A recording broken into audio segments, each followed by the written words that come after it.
Boa tarde. Vamos então retomar os trabalhos.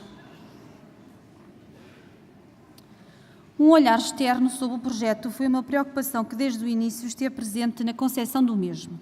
Assim, esta missão ficou a cargo da OCDE, pelo que temos connosco Andreas Schleicher, diretor de Educação e Competências desta organização, que nos irá apresentar as principais conclusões da avaliação desenvolvida por esta entidade. Tenho assim a honra de chamar ao palco Andreas Schleicher.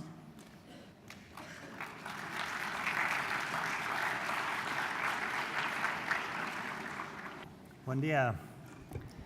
And first of all, my apologies for doing my presentation in English, but I think you have got the translation.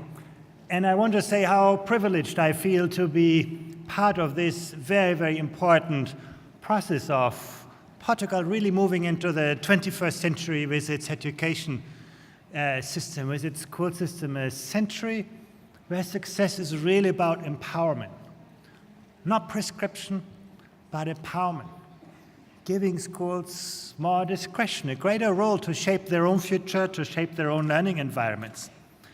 I want to say a few words about the bigger picture that we see, the overall strategy of change as we look at it, the questions around the design of the instructional systems, student profile that we have looked at, and also the process of curriculum implementation. I must say, when I talk about this, I talk about it in the backdrop of amazing things that we have seen in schools actually making this happen.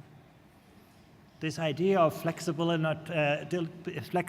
and autonomy is no longer just an abstract vision. We could really see that lived and happening, and I think that's been really, really impressive. Couple of words on the bigger picture. Overall, we can see that the economy is recovering. I think that is very encouraging. We also see that competitiveness in Portugal's economy is actually picking up at a very impressive rate. Now you can see basically it's getting close to top performers like Germany, way above of what we see in countries like Italy and Spain. And at the same time also unemployment is falling. But there are some vulnerabilities that are remaining. We also see that improving skills is key. Now, if you look at the percentage of the population that have at least attained high school, they're still very limited. And that's a sort of important thought you should always have in the back of your mind. You can create the world's most advanced schooling system today, but there will be lots of people in Portugal that have had not the benefits of this kind of great education. They live in the past of a school system that was of a much lower level of participation and quality, and providing opportunities for them to pick up their skills, to advance their skills is going to be crucially important for Portugal, and not to leave those people behind. We also see that grade repetition is still too high. It's encouraging that Portugal is challenging this now, challenging schools that success is not about holding people back, but helping people advance, making sure that we see the challenges among students early on and giving them support. But when you look at this data, there's still a long way to go.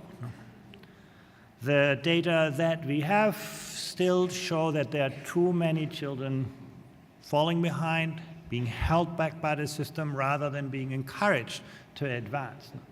When you look at this across the world, in most countries, that is no longer happening. The question is not about, we've got the wrong students, they should stay 1 year more, but what can we do in the school as teachers, as learners, basically to support students? What is tomorrow going to look like in Portugal? Couple of things that are really important. First of all, diversity in our school systems is increasing. Now, when you see the percentage of foreign-born students in 2000 and 2014, in virtually every country is increasing quite dramatically. And Portugal is still very limited.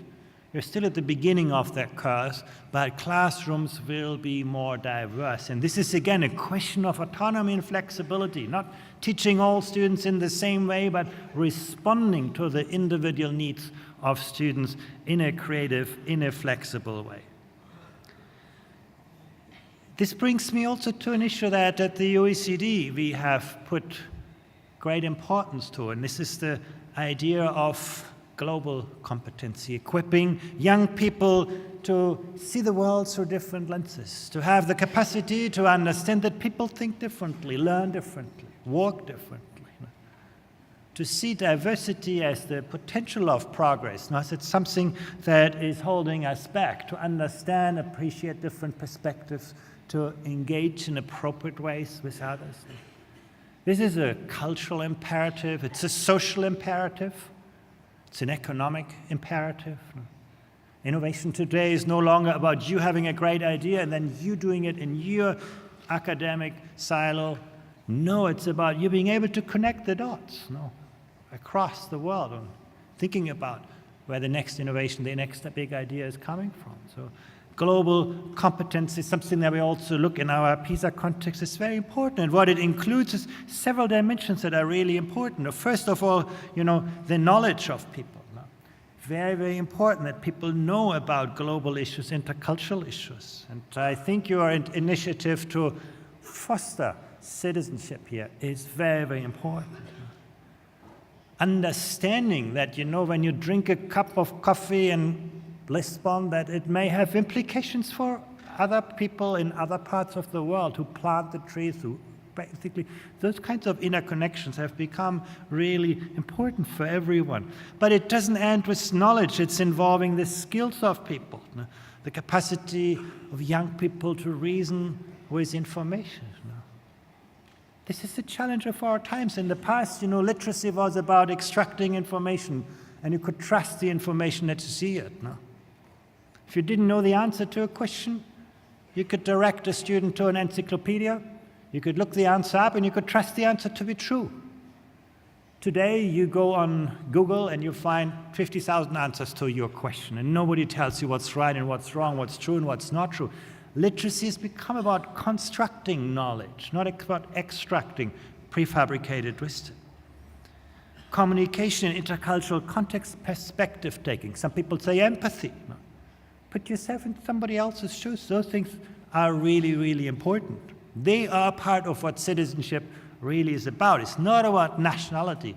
It's about being an active citizen in a global world. It's also to do with attitudes. Very important, the mindset, the openness towards other people, other cultures, about respect.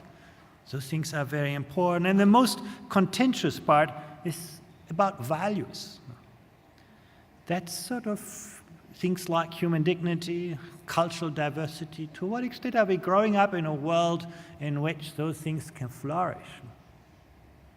Why school? Well, school is the first and for some people the only place where they can actually encounter the full richness of our societies. Now, you grow up in your family, you grow up in the kind of context. School is the place where you can actually meet people who are different. Because the world around us works against us. If you think about the power of digitalization these days, digitalization has been incredibly democratizing. Everybody can participate. But digitalization is also concentrating powers at an incredible rate, leaving people out of the equation. Few companies dominating everything. Digitalization is incredibly particularizing. The smallest voice can be heard everywhere. You post something on Twitter or Instagram and everybody can know about it. But it's also homogenizing views, squashing intercultural differences. This is the other phase of digitalization. It's incredibly empowering for those who have the right skills. Today, to do something great in our societies, you don't need a lot of money, you don't need a big infrastructure, you need a big idea. It can be a great idea, it can be a bad idea, but you can change the world with an idea. That's the power of digitalization. But it can also be incredibly disempowering for people who do not have the skills to participate. Digital technologies are polarizing our world in a way that we have never seen before. We can see really that that's basically something that is happening around us as we speak, and school is the place to actually address this. Citizenship is the kind of antidote to this. Digitalization is putting us into the echo chambers. We end up talking to people who are like us, who are similar to us, who think like us. No? In the past, it was used to be done by some newspapers. Today, it's happening around us everywhere. Facing that is very, very important. No?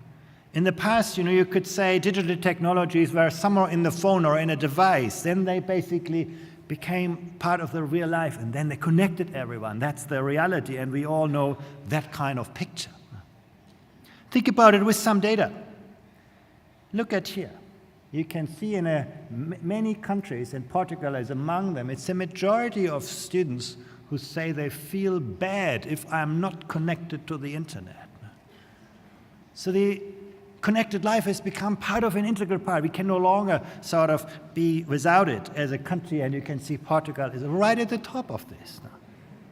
That's the reality in which young people grow up, but it's the reality that compresses the way in which we look at the world.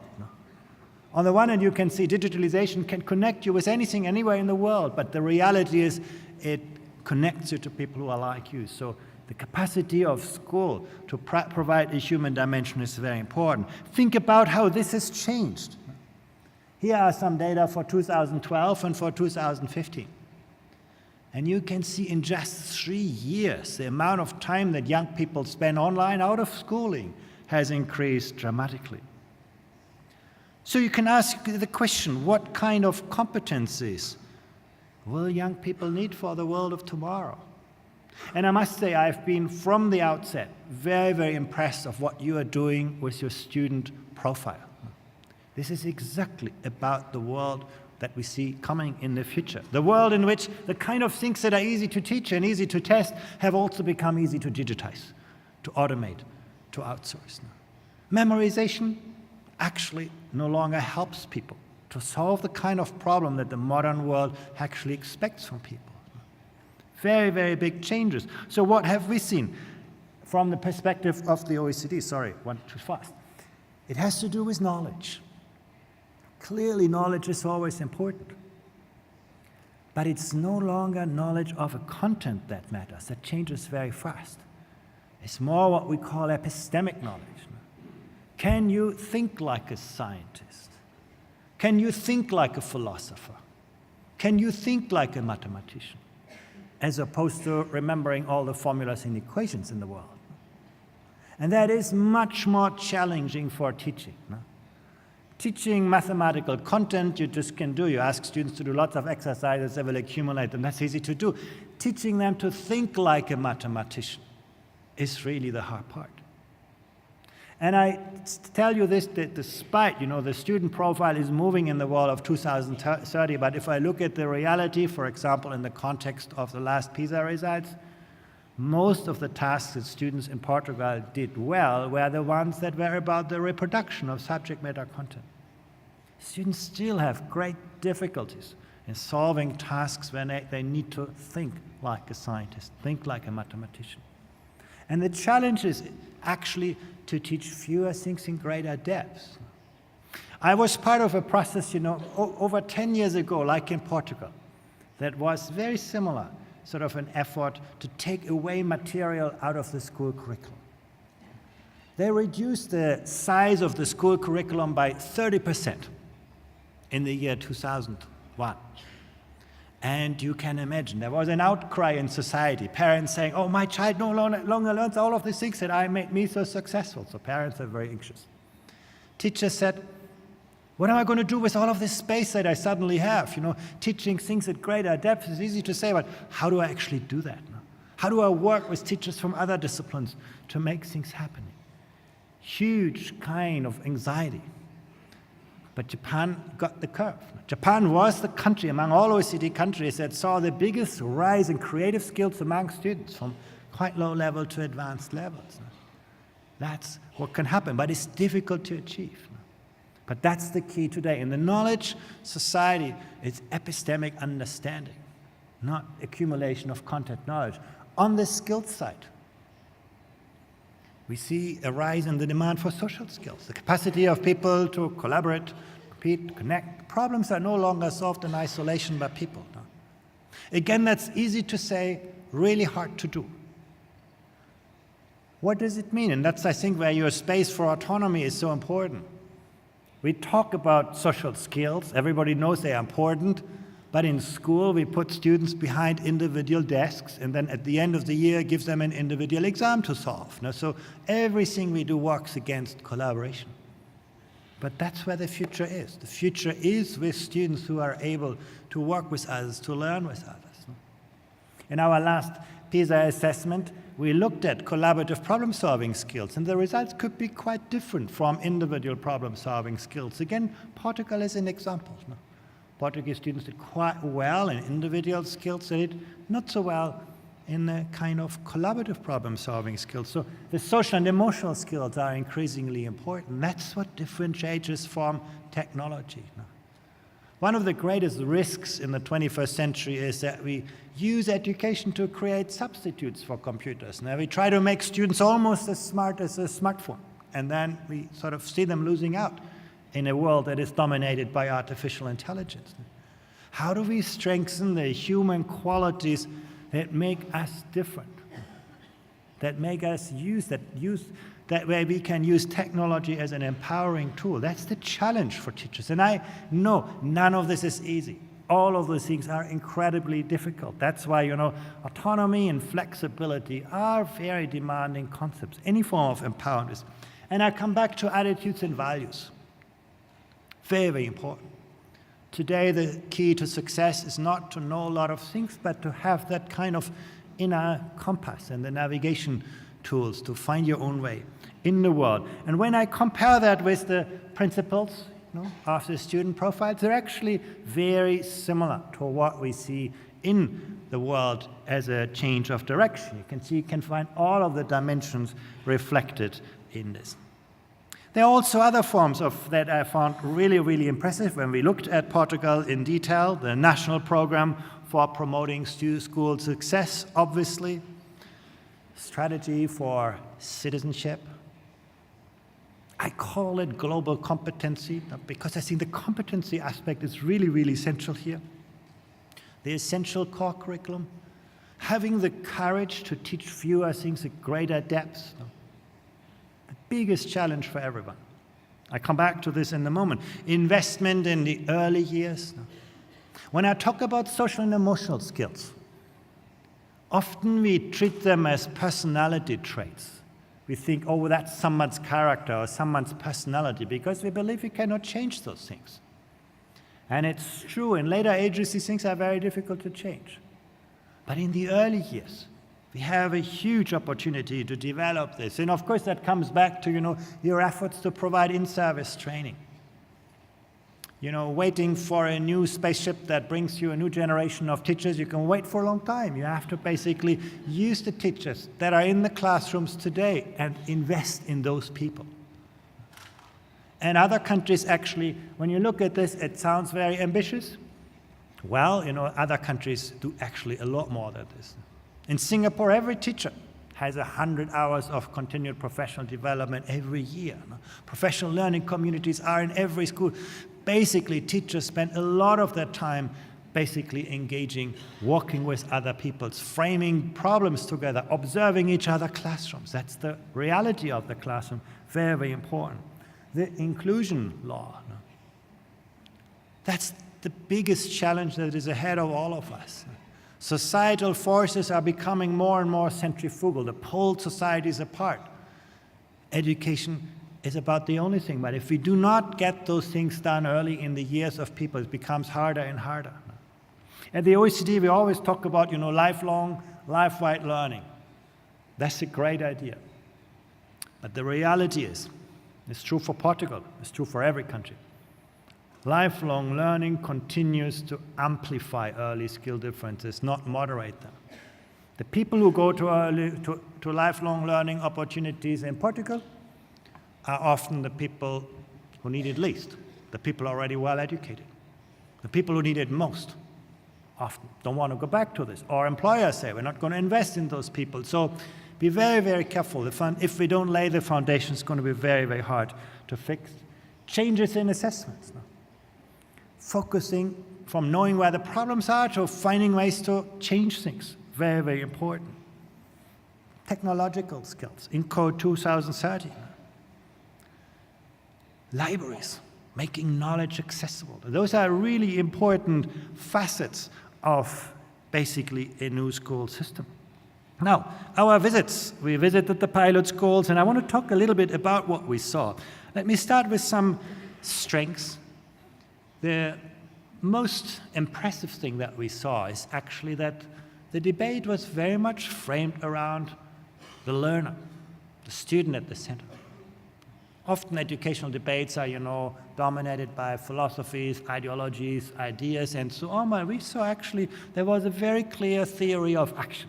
People know why they were doing what they were doing.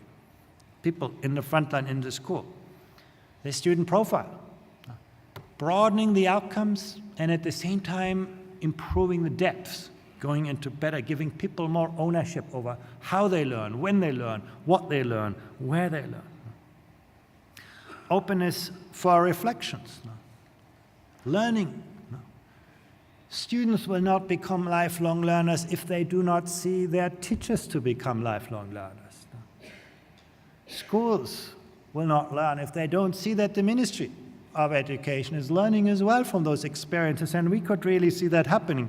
We also could see that the work is quite closely related to what Portugal established some years ago in terms of a national skills strategy. We could also see, and this is something I want to highlight more, the growing emphasis on inclusion. Again, I said it's the biggest challenges, and some people say there's nothing you can do about it. Poverty will always be destiny.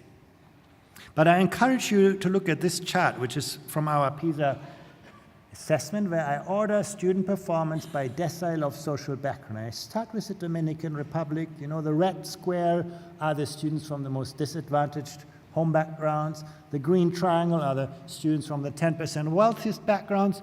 And you can see a huge performance gap between students from wealthy and poor backgrounds. Some people look at this and they say, well, we told you, poverty is destiny. But if that would be all of the story, you would find the same picture in every country. And when you look at this across countries, you can see how similar students from similar social backgrounds, perform so differently depending on where they go to school. Look at here. 2 weeks ago, I was in Vietnam. The 10% most disadvantaged students in Vietnam get a quality of education that compares with the European average and the Portuguese average. Actually, they get an education that is better than the education of the 10% wealthiest students in some countries of South America. How can they do that? The answer is they take inclusion very, very serious. They do everything to attract the most talented teachers to the most challenging classrooms. They do everything to get the most experienced school leaders into the most difficult schools. They pair high and low performing school. If you're a high performing school, you get a little bit more resources, but not to use in your own school. You use those resources to help a low-performing school advance. They build a network of schools, a powerful system that takes inclusion serious. There's no child left behind. These things are possible. What have we seen as the challenges of the reform? Well, first of all, the articulation with assessment is always challenging. Teachers will tell you, well, I really like the student profile. That's how I want to teach. But the next day, my students are going to do a university entrance exam or a school exit exam, and that tells me the opposite. Then where should I position myself? And that tension is real. What is the answer? Well, I think one day, Portugal will need to fully align the examination system and the examination culture with the student profile to give teachers consistent messages. Now, that tension is real, and there's no easy answer to this. We also found the misunderstanding that greater flexibility in the curriculum somehow needs to lowering learning standards. And actually, this is a surprise. The only country where I found this is actually Portugal. Most countries would think, well, if I teach fewer things in a more demanding, flexible way, actually, I put much greater challenges to students now. In Portugal, there seems to be a perception, well, if schools can decide more, then somehow the quality must decline. I found that really not intuitive. Basically, believing that a government that teaches every student in the country in exactly the same way today and tomorrow will do a better job in capitalizing on the potential of learners than schools who have the responsibility to actually cater for the different learning needs of every student. Because autonomy is not about, I do what I like to do. Autonomy is I do what I know is right to do for this student in this classroom today and tomorrow. This is a much more demanding environment, but one that will actually raise learning outcomes. And that's what you can see anywhere around the world. So that's the misunderstanding. The other dimensions we have seen in other countries too. The tension between a curriculum and the exam. Many countries struggle with this now. We often sacrifice validity gains for efficiency gains in education. That's a pity, but that's happening. The conflict with the dominant model of high centralization, very important. Portugal has a culture, a tradition of a highly centralized education systems, and giving greater room for discretion is a challenging aspect for schools. We see this all around the world. Greater autonomy means suddenly I have to take more responsibility. I have to think harder why I do something. Those things are natural. A culture clash, and also how is this going to spread and scale? Actually, personally, I'm not really worried about this. I am very confident that every school will want to be like the schools that we saw in this pilot.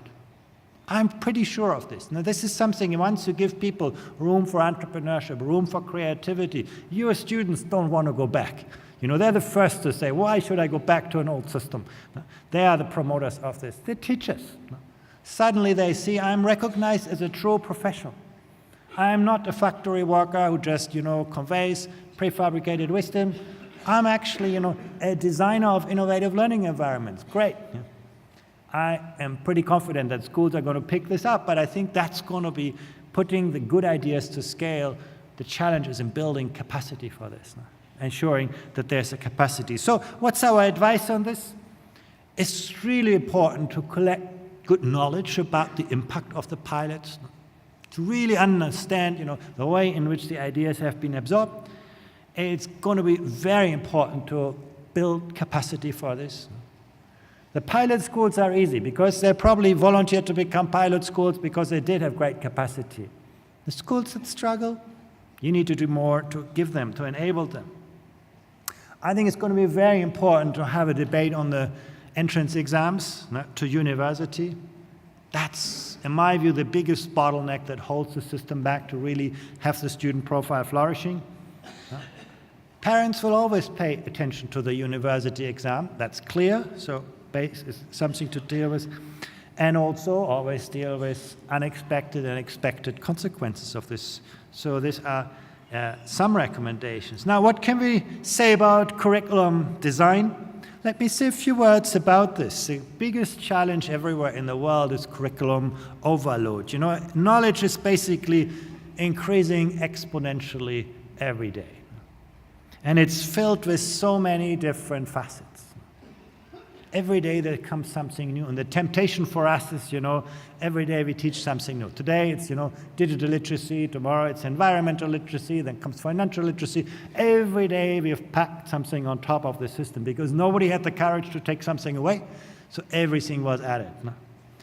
And those facets of knowledge are always linked to people. Knowledge never exists in isolation. We learn always through people, with people. And the curriculum, the world of schooling is such a tiny box compared with this. And our inclination is, because all the social pressures are there, is to put everything into this little box. And when you start to do that, this is what happens. The rich facets of our world become very shallow shadows of themselves. Science, I'm a scientist. This is an amazing subject. You experiment, you try out things, you observe things, you learn things, you understand how the world works. Science in school is for many young people a boring school subject where formulas are written on a board and so on. And this is happening to many school subjects. When we see young people dropping out of school, it's not because they can't afford to be in school. It's because they can no longer see that what they learn in school relates to their real life, to their future, and so on. So This is something that has been really threatening, and our response to this is to just, put more and more and more and more things into this little box. And I think this is something that we really need to come to grips with. And our view at the OECD is that the student profile is an appropriate and effective response to this, basically ensuring that students will catch up with this. And this brings me to the question, can we do more with less? And I want to show you a chart that I think is really important. Those people who believe it's just about, more time invested in math and science and whatever, should look at this chart. On the vertical axis, you see the PISA learning outcomes. And on the horizontal axis, you see the total investment in learning time. Now, and look how the world looks. It goes downwards. The more countries teach science, the worse they come out in PISA. And you ask yourself, how can this possibly be? How can it be that, learning time is something bad? Actually, if I would have studied it within a country, you would have seen the opposite. Within a country, within Portugal, 1 hour more science learning gets me better science outcomes. But across countries, it looks like this. Well, it's actually not so difficult to understand. The truth is that the quality of learning outcomes is always the product of the quantity of time and the quality of instruction. You can see that really nicely on this chart. In blue, you can see the volume of learning time in school. In yellow, the learning time out of school. And you can see actually Portugal students don't learn they have a lot of time studying in school. But there are some countries more. You can look here on the right side, the United Arab Emirates. 60 hours do students spend learning.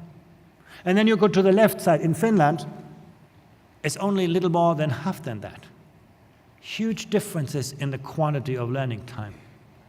But the key is the black dot. The black dot shows you how much students actually learn in an hour.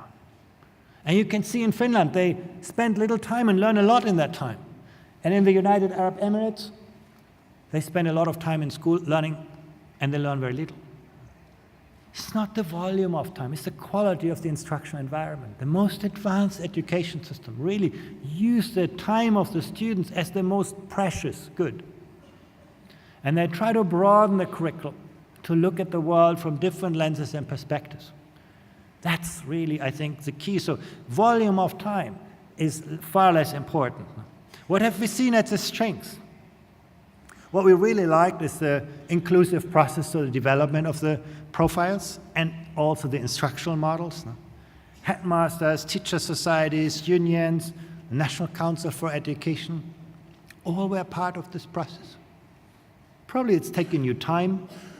These things become lengthy and complex, but it's very important.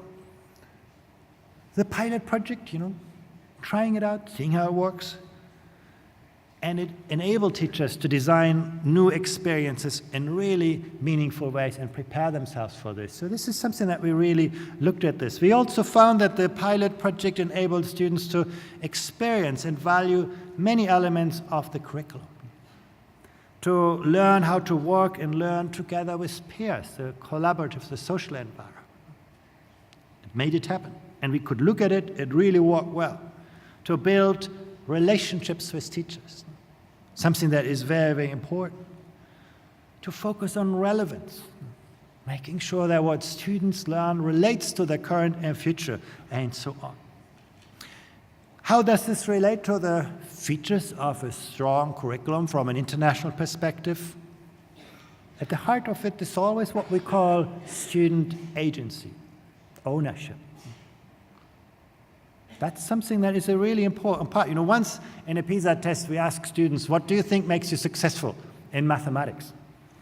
And we found that the majority of Portuguese students said, oh, that's very clear, it's about talent. If I'm not born as a genius in mathematics, I'm going to study something else. If you ask the very same question to a student in Singapore or China, 9 out of 10 students told us, if I study really, really hard, I know my teacher helps me, and I'm going to be successful. They see the success in themselves. They have the ownership of success. Very important. Student agency, the capacity to believe that we're not, objects of the school, but subjects who can change things. Rigor, very important. This is about cognitive demand, making sure that the learning experiences are really challenging to students every day and at the same time inclusive. Focus. Teaching, focusing on conceptual understanding as opposed to the accumulation of subject matter content. And again, I have said it already once, I say it twice because in my view that's the biggest challenge for Portugal. The learning system is still kind of a mile wide and very thin in terms of this. So a lot of content that students learn, but the level of conceptual understanding is still very limited. Coherence, alignment, transferability. The world is changing. I don't know what we need to know tomorrow, but if students can actually have the inert capacity to extrapolate from what they know and use and apply their knowledge in novel situations, they're going to be great. If we talk about student agency, we need to talk about teacher agency. Do I have the capacity and the belief that I can change things? Authenticity, flexibility, engagement, those are important kind of dimensions. So what have we seen as challenges? Again, the tension between, teaching for the world of tomorrow and teaching for the exam of yesterday. That tension is also here very real. The technical complexity, structure of school time, finding space for interdisciplinary work, getting the history teacher working together with the sports teacher and the math teacher. But we know that's the future of learning. The only way how you're not learning a foreign language is by having, the French teacher teaching you one lesson in secondary school on Monday and another on Thursday. Now, the brain does not absorb languages in this way. If your sports teacher will teach you French or Chinese, you're going to pick up languages much better. But these realities, this knowledge that we today have, is very hard to implement in the kind of rigid time frames and schedules of schools. Now, you might think you are at the frontier with the flexible curriculum. I think it's a great progress that Portugal is making. But, other countries are way ahead of this already. You have some countries that have made the whole of the curriculum flexible. The school has to figure out, what do we teach on Monday? How do we teach different students? How do we design learning environments? Nobody tells them how big the class should be. It's the job of the schools to think, I have so many teachers, so many students, how do I use my resources? How do I design the curriculum? So what Portugal is trying to do is actually quite common. Here's another way of looking at this. Coming from the PISA test, we actually looked at the correlation between the responsibilities for school governance and learning outcomes. And the red bar is about curriculum. And you can really see where schools had responsibility and ownership over the content of instruction. You can see outcomes are better. But the second column is equally important. This is not about the school principal, just writing a new curriculum. It's about distributed leadership. The school principal working with teachers collectively to design the environment. You can see the teacher factor is also very important. In contrast, we see the opposite kind of at the national factor, the prescriptive factor. I should say, by the way, in explaining this chart, this is a zero kind of sum calculation. It's not that we can say, so whatever happens at the national level is negative. It's basically just saying that the impact at the school and teacher level is so much more important. This is the ownership dimension, creating space, creating this. So what are our recommendations? What's our advice? It's important to listen carefully to teachers as they implement it. It's going to be important to identify schools that can set great examples for others. You know what the biggest price for the lack of autonomy often is? Isolation. Schools do not naturally know what's happening in neighboring schools. Teachers do not naturally know what's happening in the neighboring classrooms. That will require an active process of moderation. As we see it in many high-performing countries, they put more emphasis on creating a sort of room for professional autonomy in a collaborative culture. What did we see about curriculum implementation? And I just go through this very briefly. And I want to start with something that is about how satisfied students are with their lives. This is not about, PISA scores and math and science. It's about basically asking students, how happy they are with their lives. And you can say, Portuguese students are not so unhappy with their lives, but they're also not that happy with their lives. No. What drives that? Well, you can see some things are positive. For example, we see that students who talk or meet with friends after school, the social environment is very important. Physical activity is very important for well-being. Teacher support, no. Very, very important dimension, parental support. And we see actually the things that work against well-being is anxiety with schoolwork, and also extreme internet use. The students are basically spending too much time online. So those things actually vary across countries. And when you look at Portugal here in this sense, you can see that kind of school anxiety is very, very high. And you ask yourself, how can this be in a country like Portugal? The school system is not actually that demanding. Why does it make students so anxious? More anxious than students in other countries. And a lot of this has to do with a kind of artificial pressure that the system creates. The system creates the pressure, we have to do more with less. If I don't do well this year, I'm going to repeat the school year. There are many factors that create, even though the school system is objectively not that demanding. The curricular expectations are pretty much in line with other countries. The school system is at least perceived by students to be quite oppressive. And a big part of this is also teacher support. And that's something that, now I can't move my slides.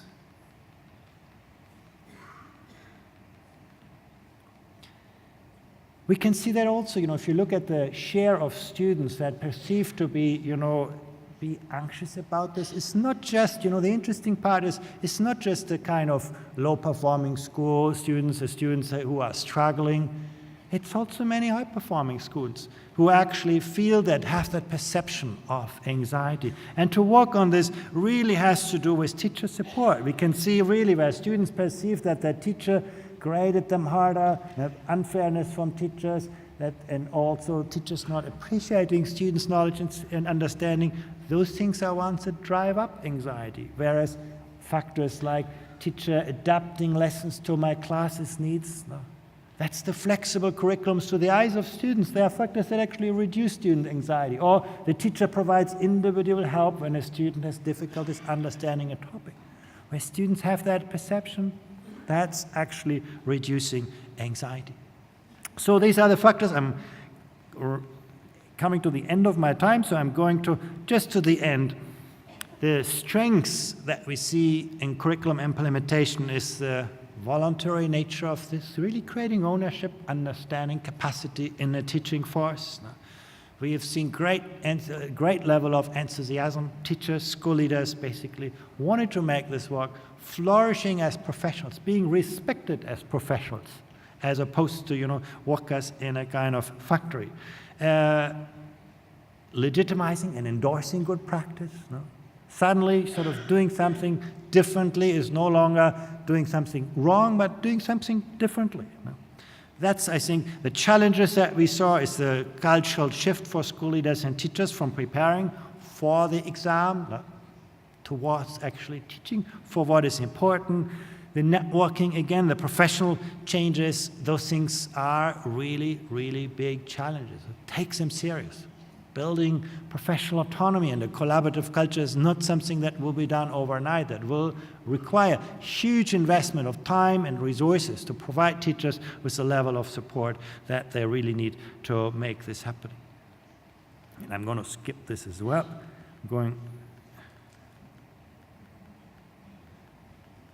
This is just sort of the data supporting what I've just been seeing. So concluding with recommendations really is what is important when it comes to curriculum implementation on our path is about continuity. Basically bringing people along on this trajectory, making sure that people become sort of owners of their processes. School leadership. If you drop a great teacher in a poor school, the school will win every time. It's really about leadership capacity that can sort of get teachers along, build the kind of focus on, it's about instructional leadership, as we call it at the OECD. Leveraging the pilot project, as an engine for change, creating a new path to the teaching profession, That's still sort of very much an idea. In our view, it's something that really needs to become an important part of the reality that teachers can actually develop in a more differentiated way. Collect exemplars, of great examples. Those are the kind of things that can still be done. But let me say that overall, we have been deeply impressed. I must say this is something where we can see Portugal really advancing from a culture of compliance, standardization, all of those aspects of the past, the kind of industrial organization of schooling, to a culture of ingenuity, where we see really schools and teachers becoming sort of the engineers of tomorrow's education, and where we can really see students being educated for their future. My congratulations again. Thank you very much. Obrigado.